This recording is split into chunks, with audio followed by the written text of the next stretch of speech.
Thank you for joining me on this Thriving Through Holiday Grief and Beyond. So just to share really quick, a quick statistic, in 2021 study, a 2021 study shows that 36% of Americans do not feel like celebrating holiday because of the feelings of grief and loss. And I'm going to share my screen here very quickly. So now that is quite saddening, really, to think that the holidays is typically time for gathering and celebrations and fun and joy, but so many people don't feel like celebrating because of all the things that's been going on in the world. And we don't have a study for this year, but we know that lives continue to goes on, and as we move through one phase of, say, global or national concerns, there are other things now that no wonders we know that even though there has been a grief pandemic before even the COVID-19 pandemic, the state of mental health now is 2-3 times, say, worse in a way than since the start of the COVID-19 pandemic. So today we're going to share about how to thrive through holiday griefs and beyond, how to thrive through the holiday grief and beyond. And I'm going to share with you in these presentations 4 myths that help us understand grief and things that's been going on, as well as 4 tips, because knowing the problem, not knowing what to do is not necessarily helping anybody. And so, but the first question is, of course, we're all busy. You are busy. If you are a professional here, your clients are busy. So why do we even want to care? Why do we care about being able to being able to navigate through our grief and beyond? Why don't we just kind of tough it up, so to say? Because many times we say, well, let's just tough it up instead of putting in our time and energy, and many cases money, in being able to move forward from grief. And this is one of the major reasons why. You might have heard the expression hurt people. And so this is one thing that we know that yes, when people are not quite themselves, yes, we might say or do things that hurt other people, or at least hurt other people's feelings. But also, this is a study from the HeartMath Institute. Some of the studies has been around for decades or some, and multiple institutions. The newer studies I'll mention in a moment is newer in the last couple of years. But this study shows, now many of us, you might have heard that all of us, our brain sends signals.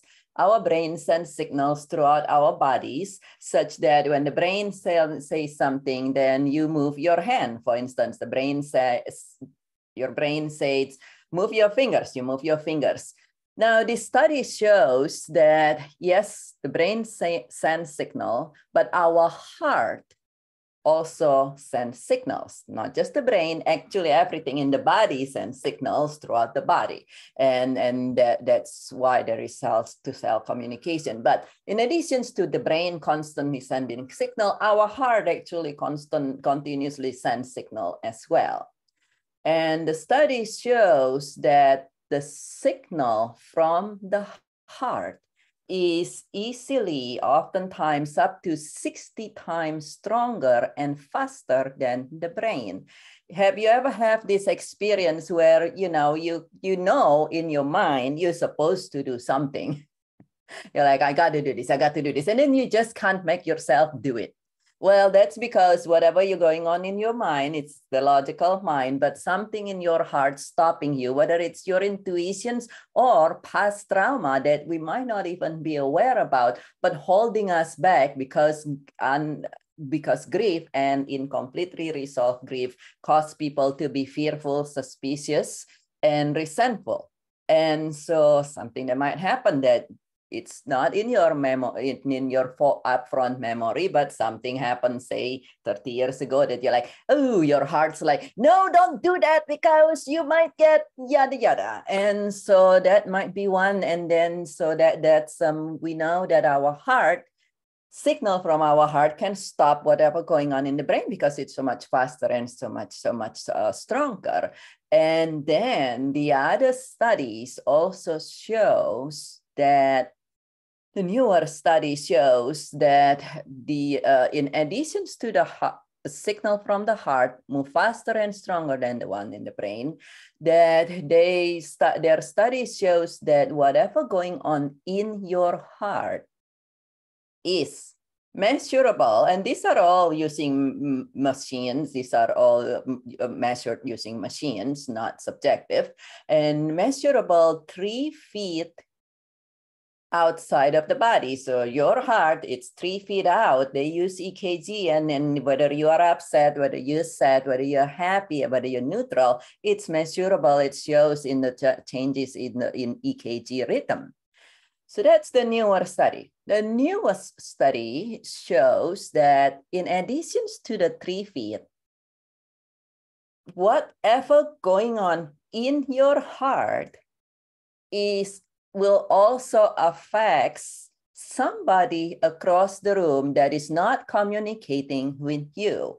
And they use person, but also dog for this. So it's truly objective.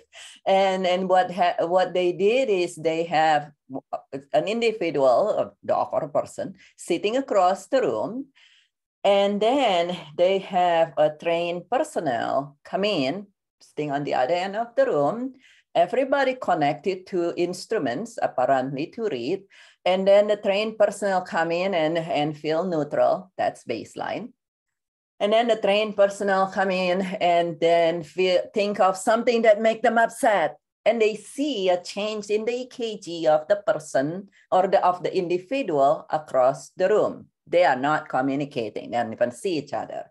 And then the same thing, the trained personnel come in and think of love and something beautiful. And they also see the change in EKG and in the instruments, mostly EKG and advanced EKG in the individual across the room.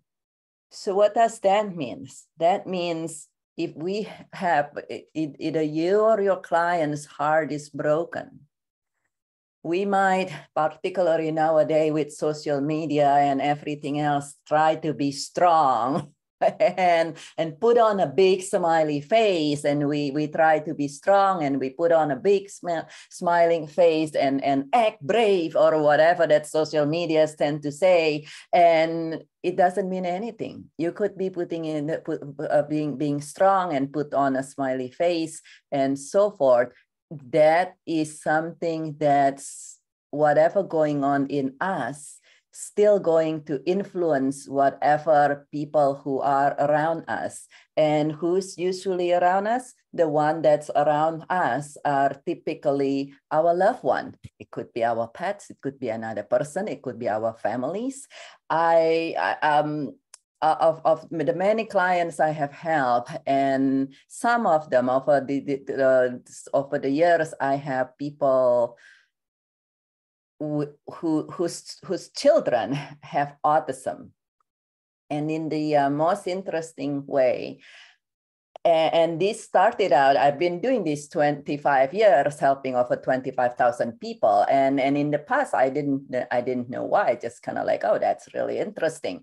But we have people whose children has autism will come back and say, you know, when I move through and recover from my grief and move forward, the kids with autism improve.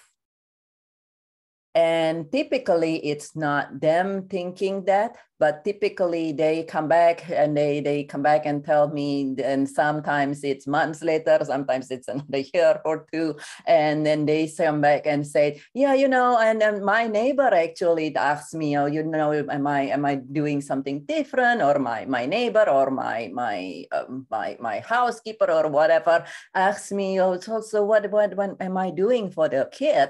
Because the kid's doing better. And then they look back and they're like, oh, wow, you know, really? Because sometimes if you're like in the pictures, it's hard to see the pictures, right? But somebody from outside can say, oh, your child is calmer. Oh, your child seems to be able to tolerate things better. Then so it's very interesting to notice that. And this is just something back in the day until this final study shows up.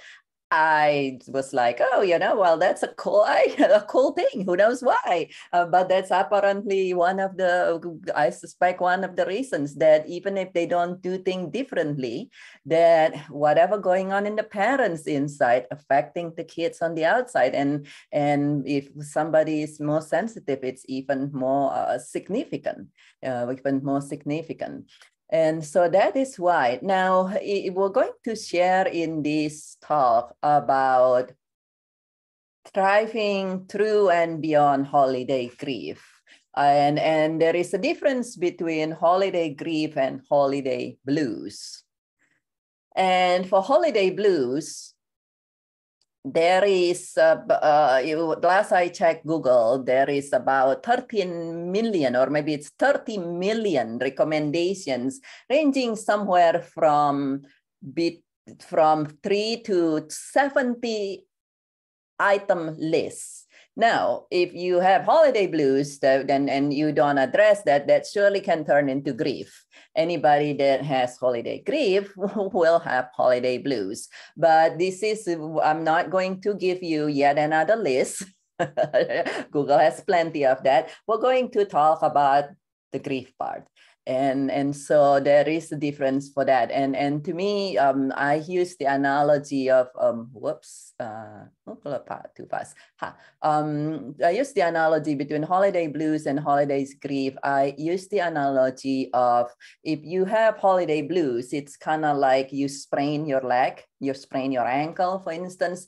Yes, absolutely. You want to take care of yourself. You want to rest. You want to do things that make you feel comfortable, ice them, perhaps go and to have your primary care practitioners, for instance, look at it to make sure it'll be okay, and rest and so forth. Maybe goes to your, I don't know, people go to massage therapies or something like that. But you know, if you have a sprain or you have a blues, you want to address it the way that it is. If you got a sprain, go to your primary care. Now, on the other hand, if you have grief, to me, when you have grief, it's as if your heart has been broken, which is kind of a little bit like your legs has been broken. I'm not saying this to undermine anybody's pain. I'm not dismissing your pain, but it's painful. And it is when you have a broken leg. Hopefully you don't go and say, you know what, I'm going to go take a bubble bath. Or I'm going to go on the couch and sit and see if it'll get better. And typically, and hopefully you also don't go to at least just the primary care practitioner, your primary care physicians. You need to go to a specialist, an orthopedic surgeons. And the same thing, if you are experiencing grief, you want to address this in a very certain specific, specialized manner instead of, and unfortunately, many primary care or general practice social worker and even counselor are not specifically trained in grief. So you want to receive support in a specialized manner. And that's what we will be talking about in here.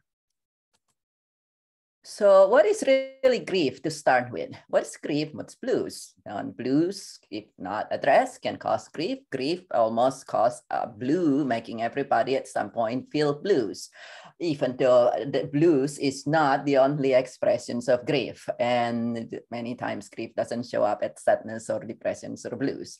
Now, grief, according to the Grief Recovery Institute, is the unsettling feelings caused by hope unmet or a change in your familiar routine. And therefore, there are more than 40 different causes of grief. Change in your familiar routine, let me ask you, do you know anybody who has not gone through a change in the last, say, 3 years? Well, have changes and many of them are uninvited. And hope unmet could be something where we have somebody there with us physically, but the person is not there with us intellectually and emotionally. Or perhaps it's ourselves where we are there, we are present physically, but we're not emotionally and there and feel that we cannot be present physically. And that alone can cause grief in addition to whatever causing that situation. And then it could be something that some changes, some awesome changes happen, but now it's something that open back up our wound. A client of mine, she has wonderful things happening in life, and she has new babies, the first child, and so now holiday time with her baby, and that's all awesome. But then, because the presence of the new kid here, it reminds her to her father, who passed away more than 10 years ago, and she has in completely resolved grief that just comes surging back up in the most powerful way and causing us to feel grief. So there are a lot of different reasons for grief. And here's one question for you, if you want to venture to answer, talking about the 4 myths of grief. The first one was just now, that there are more than 40 causes of grief. It's not only from death, divorce, dire diagnosis, or job loss. This is the next one here, the different myths of grief. Which one of these is correct? Eventually, time heals our grief. Time heals minor grief, but not major. Time does not heal grief, but that does not make it worse, or time does not heal grief and make it worse. And so that takes us to the next myths about grief. Grief is grief. There is no major or minor grief. Now, don't take me wrong. There are certain things that happen in your life that might stress you out, that might anger you, that might just tweak you in one way or the other. Now, not everything, not every changes. That's people ask me that says every changes cause grief. No, and some people love changes. I'm one of those people that say, okay, change and challenge, bring it on. You know, so it's not everything causes grief, but when but when it becomes grief. And sometimes it seems to be the most trivial thing. And sometimes it is something that doesn't even happen to the person, but something that the person witnessed. When it becomes grief, then grief is grief. There's no major or minor grief. And then the other thing is time does not heal grief. Think about this. If time heals griefs, there will be no PTSD. So time does not heal grief. And grief from all causes and loss from grief from all causes is cumulative and cumulatively destructive. Not only time does not heal grief, time make grief worse. It's kind of like make it complicated, so to say. Let's go backward. It make it more complicated.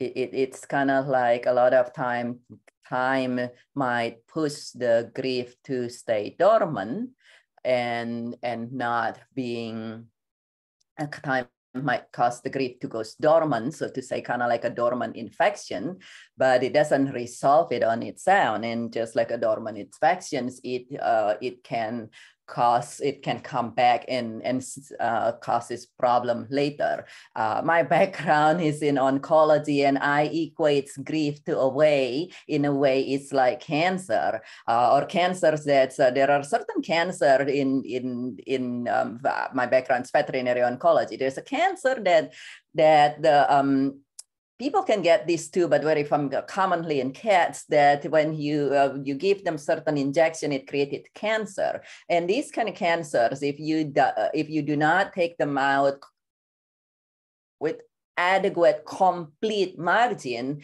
it has roots, and these things will continue on. And a lot of time, it doesn't necessarily come right back up as a big old tumor, but it's actually send its root to all different locations and causes different problems in a way that many times the primary care do not recognize at all. They will be like, oh, why is this, and there is this, that, there is that. And it's all, many times it's secondary to this now invisible cancer.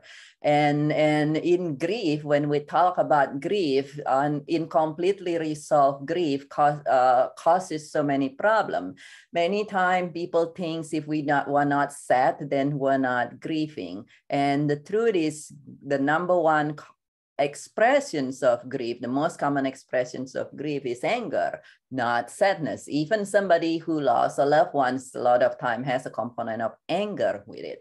And when it's not a loss of a loved one, a lot of time people get angry. People get angry when they feel that they cannot control things. And grief makes us feel that we don't control things. And then after the initial onset, the initial anger or the initial sadness, then grief tends to morph. And we know very well that grief makes us kind of like cloudy thinking. And back in the initial slides there, what's going on in your heart affects people and individuals outside of you, as well as influence your thinkings. And so with that, grief causes us so-called like having a glass ceiling, or actually truly slowly deteriorate our job. This is when people feel dissatisfied and continue jumping from job to job.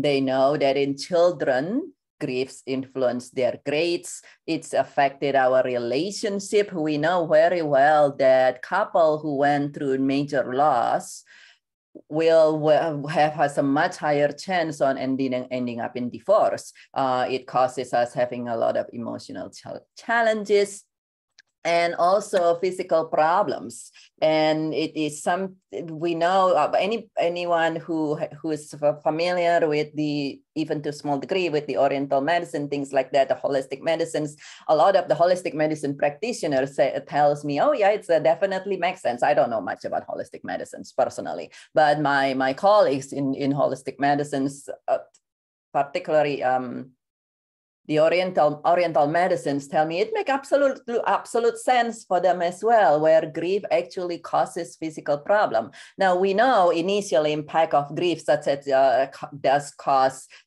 problem because of the amount of stress and the chemical that it induces to release, therefore the Takotsubo's cardiomyopathy. But over time, even after that initial impact, then we know that then it's almost like the grief goes to different sides of the body. So much so, after 25 years helping people, I could almost see where I could almost, I could almost guess where the physical problem going to manifest. And for instance, somebody comes with certain type of grief, then and they typically come to me not because they don't necessarily come for the physical problem. They might say, oh, they come for divorce, or they come for loss of loved one, they come for this, come for that.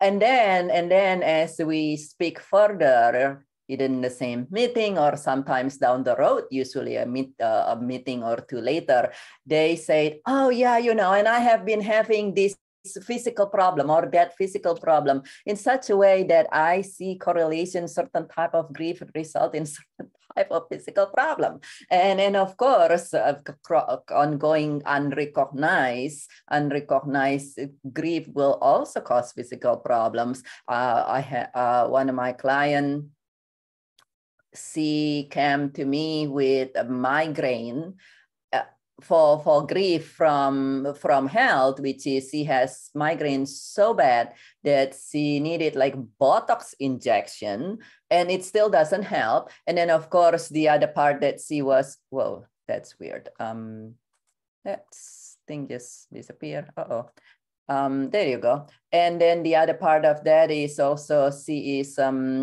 she was feeling so much pain from the migraine, but then she's also losing her job because not being able to perform job well from the migraine.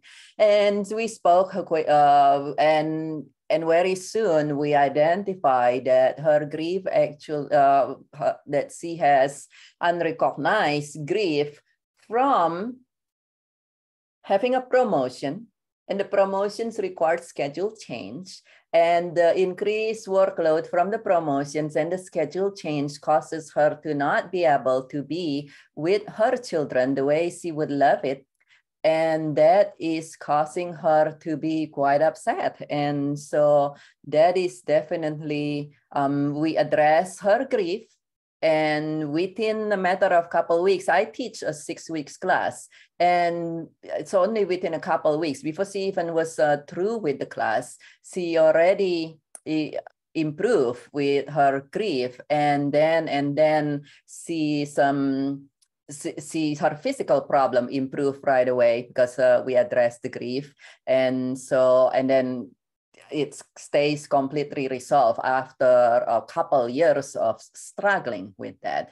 So grief tend to cause a lot of problem in us in the way that we might not be aware about. Grief does time, and time does not resolve grief, and regardless of the cause of grief. And then that brings us to strange, it came out of presentations. And that brings us to the tips. The questions is, so those are good knowledge, but what about the what can we do?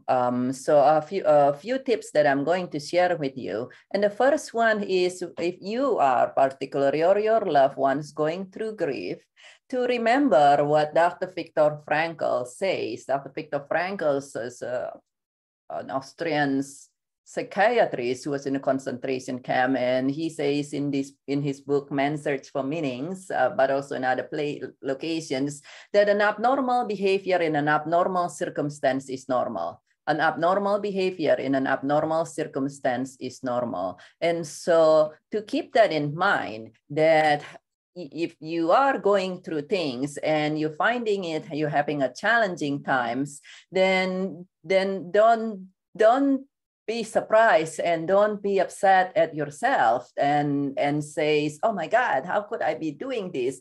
And then feel bad accordingly.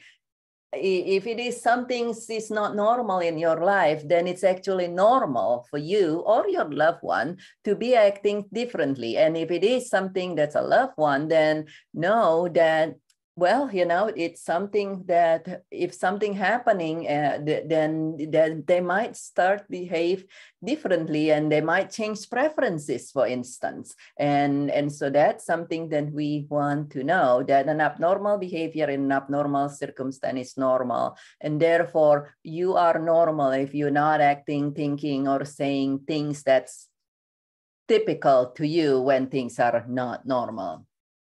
And the second tip that we have is to be a heart with ears and open hands for yourself and other people. This is adapted from the Grief Recovery Institute. The heart with ears and open hands. What is a heart with ears and open hands? A heart with ears is to listen with compassion and no judgments. And yes, you want to listen with compassion and no judgments to other people when they are going through things. And looking back at the initial definitions, we know that many people might be grieving. But also, very importantly, we want to be doing that with ourselves. If you notice yourself doing things that's not normal for you, you might want to give yourself a hug and say, okay, you know what? This is things are not normal. And think about this holiday. Remember, somebody asked me why the holidays brings more grief. This seems to be like a lot more people feels more of their grief during the holiday. Well, think about it. Holiday is not a normal time. We don't usually have all these things going on in our life. So in a way, it's not a normal thing. And we don't usually need to go to one after another parties or get invitations to one another parties or need to buy all these gifts or something like that. So holiday by itself can cause grief because it's not normal. Depending on your state, it might impact you enough.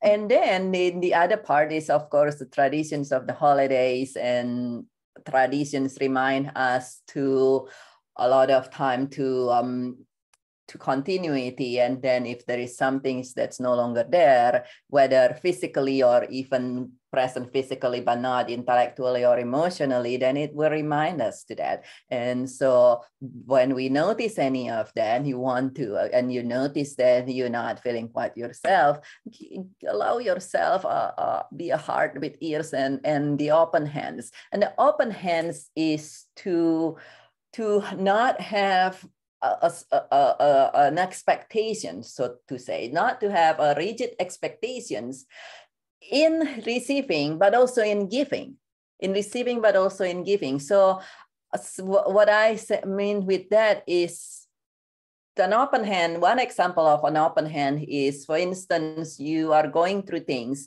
and you would love to speak with your best friend. But if you said, you know what, I want to be able to speak with my best friend and I want to be able to speak with her for 25 minutes.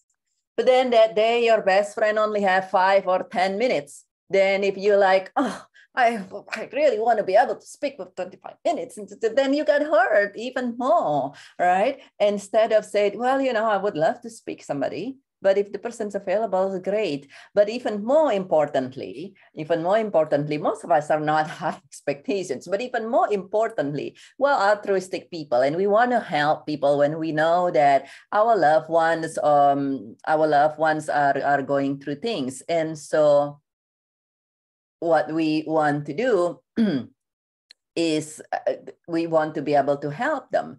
But many times, people who are going through things, they might not necessarily want anyone to help them.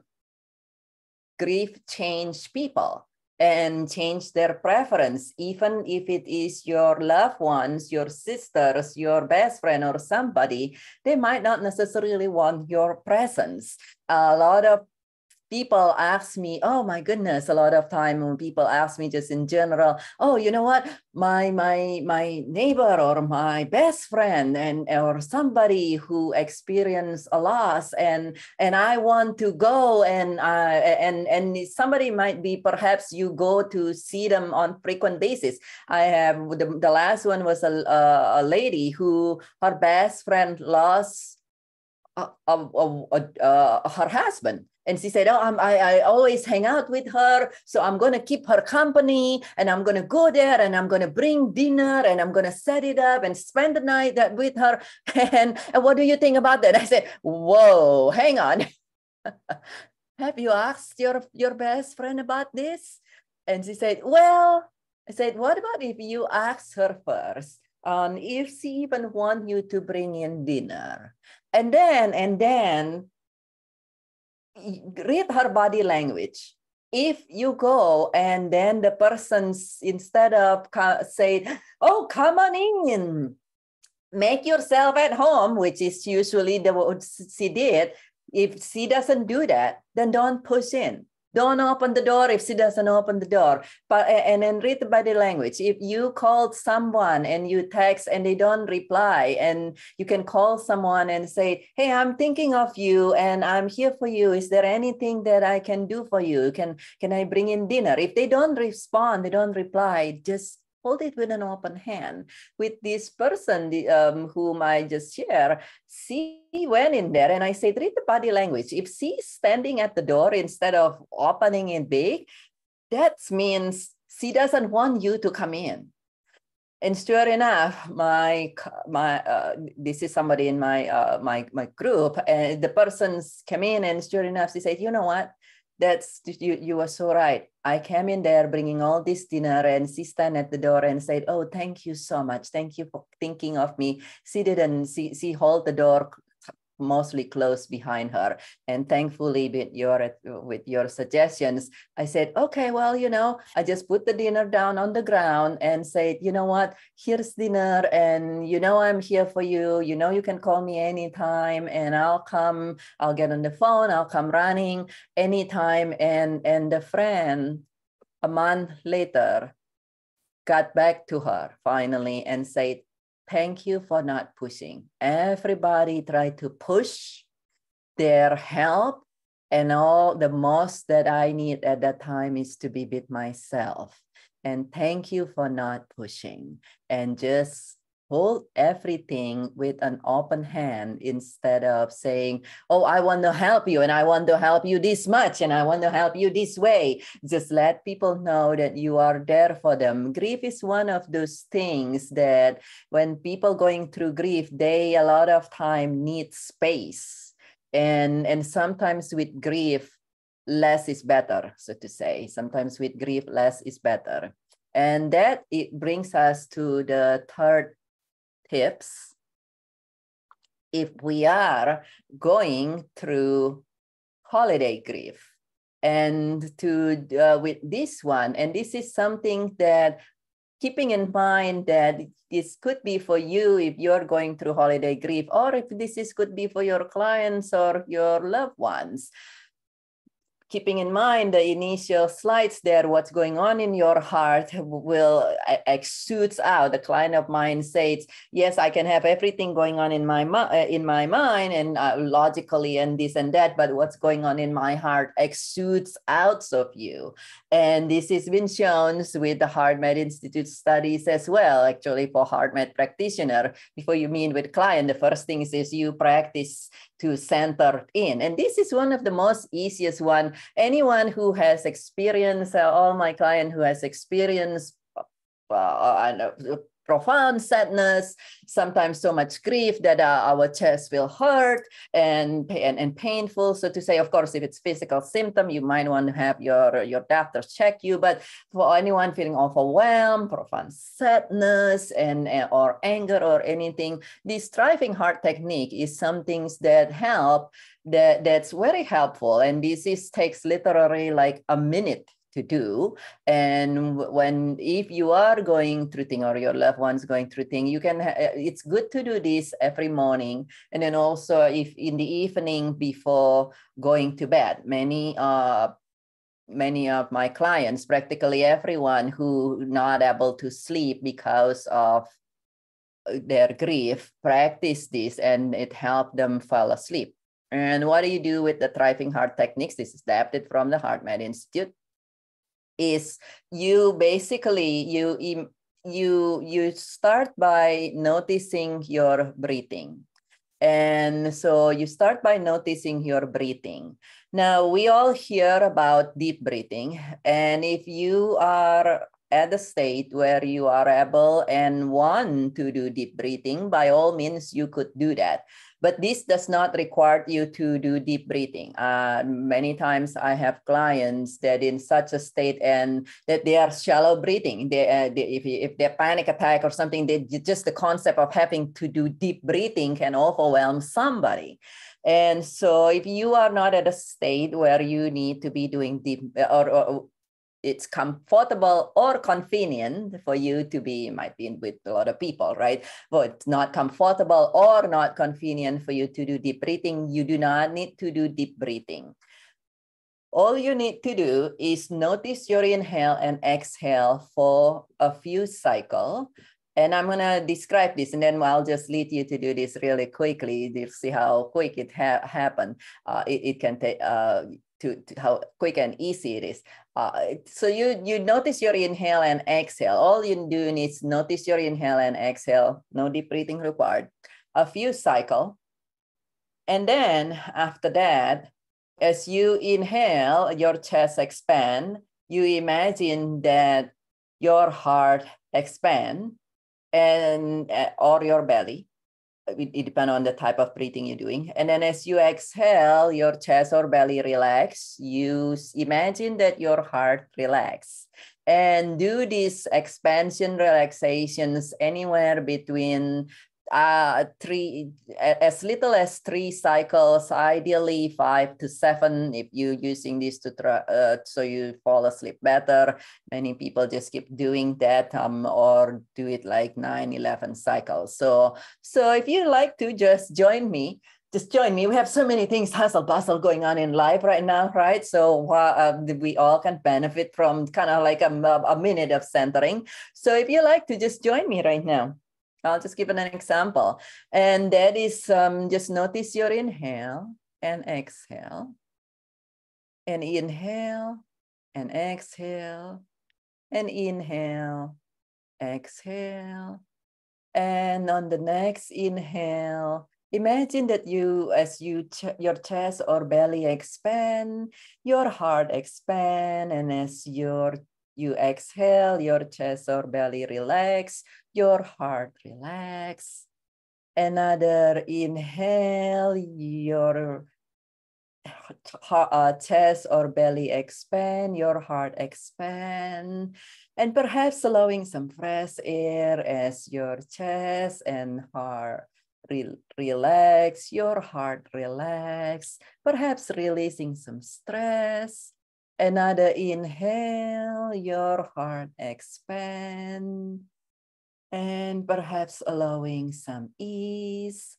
As you exhale, your chest or belly relax, your heart relax, perhaps releasing some pain. And final one, as you inhale, your heart expand, perhaps allowing some love. And as you exhale, your heart relax, perhaps releasing anger, sorrow, irritation, angst, and anguish. And then just back to inhale, noticing your inhale and exhale. Notice your inhale, knowing that as you just note inhaling and exhaling, you can continue to allow your heart to expand. And as you exhale, you can continue to allow your heart and yourself to relax.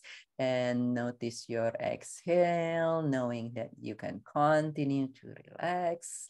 And then a final noticing of your inhale and your exhale.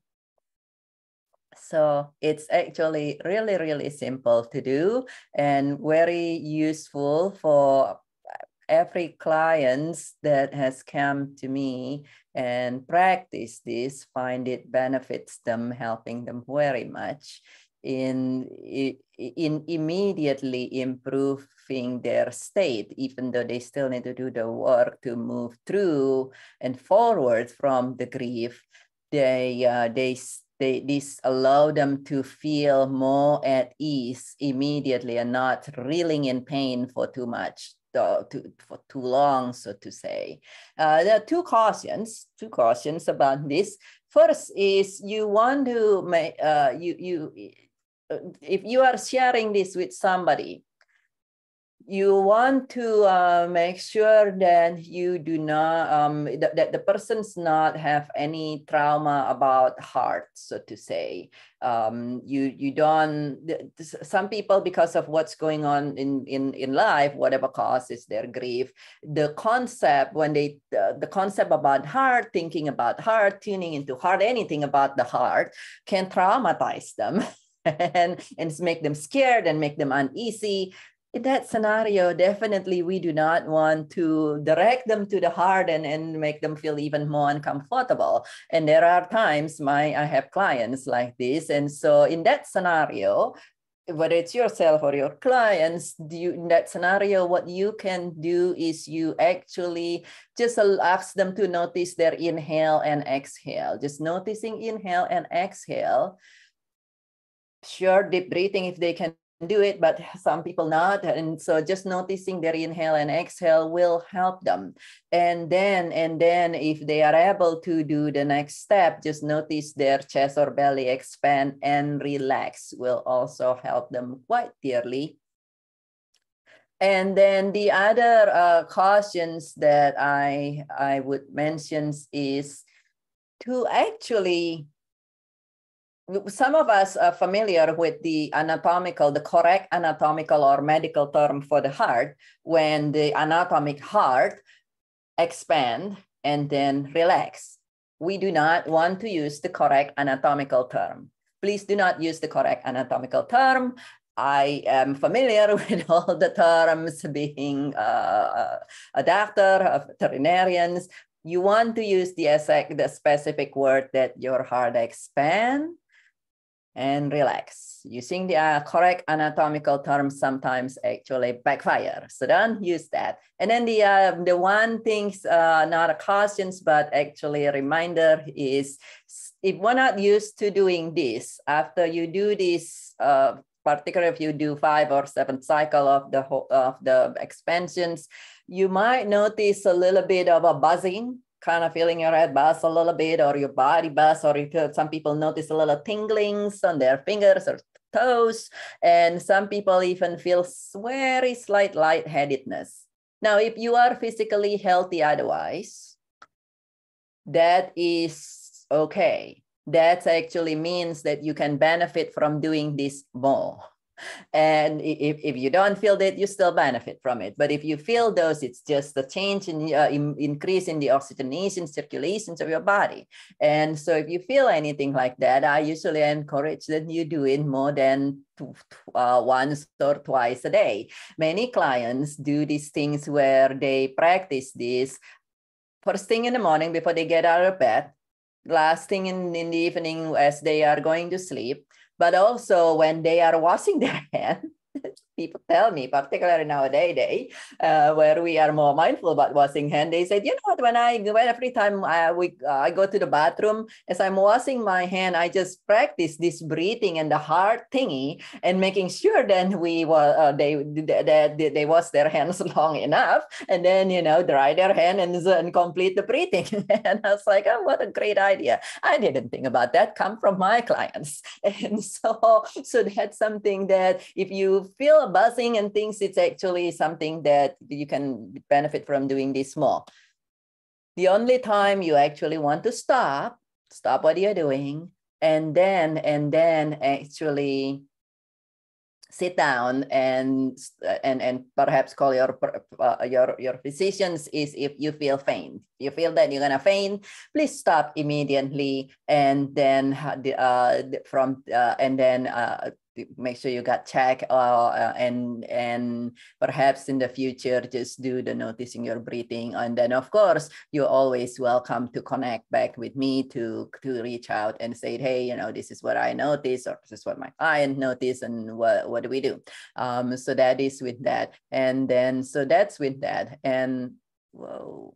So we have one more tips, but before we talk about the final tips, before I'm going to share this with you really quick, that with the holidays and everything, and we definitely want to do our best, so we're not in pain. We're not in pain on the holidays. Yes, it's been going on, but when we have the gathering, whichever that you celebrate, that hopefully you'll be able to be present more if you choose to, at least not being in as much pain as the day itself arrives. And so for that, I'm going to going to have a 4 hours. It's only 4 hours, half a day, of course, on December 17th. Sunday. That's Sunday, December 17th, starting at noon Pacific time, noon Los Angeles time. And with the holiday time, I'm going to give 90% discounts for you all, or whether you or your loved ones, your friends, your clients. So the cost is only $60. If you feel you can benefit from this, feel welcome to reach me by emailing me at drtan4grief@gmail.com or 1-805-864-2002. Two things that this is not one thing about this is suitable for most people. The only exception is if you are or somebody you know is in such a deep grief that the person is already thinking about ending everything, say now. Many times I have suicide watch clients who under cares of typically psychiatrists and psychologists and social worker and so forth. This 4-hour course is not suitable for you. It's not suitable for in these cases. Have them consult me. There will be different things, whether it's a one-to-one or a group class. This is also not that 4-hour things also not suitable if your loss is very, very recent and it causes you or your loved one to feel to impair you right now. So in other words, it's such a grief, whether it's recent or not, but you are in conditions where you can't eat, you can't sleep, you can't think, you can't do anything, and you basically not in a state of not quite functioning. Back-to-back 4 hours like that is not the best thing. It might be a bit much all at once, so to say, for in that scenario. And in that case, I will, if you mention this, whomever that mentioned this workshop, Thriving Through Holiday Grief and Beyond, I will provide complimentary consultations where it might be better suited when, say, a group class with me. I teach class. I'm not a counselor. I simply teach his class. It's a 6 weeks class, and it started working with me started $375 for the 6 weeks. $375 for the 6 weeks. So it's not a huge investment, but the 4 hours is suitable for most, with an exceptions. The person is on a suicide watch or not functioning because of the grief. In that scenario, just connect with me through my website, through email, through my phone, and I'm happy to provide complimentary consultation, see how I can best help you. And that brings us to the final tip. And the final tip, and my wish for all of you, is to have a beautiful day or beautiful holiday. Many times here, but in holiday times, or even during the day, during the rest of the year, right? Many times we want to say to people, have a good day, or have a good week, or have a great weekend, or nowadays everybody say happy holidays. You meet anybody and then they say holidays. And what if your loved ones or clients are going through things? Saying happy holidays to them might just feel like not suitable at all.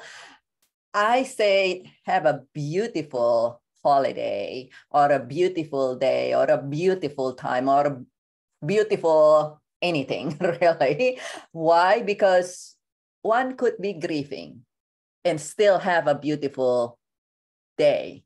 One could be grieving and still have a beautiful holiday out there. You might notice beautiful lights display. You might be grieving and your heart breaking, but you might notice a beautiful flower. So beautiful is super duper neutral, and I just love beautiful. Have a beautiful day, a beautiful time, a beautiful holiday, and that will not offend anyone who is going through a tough times, and it will encourage them to notice there are sometimes things that's still beautiful in this life. So with that, I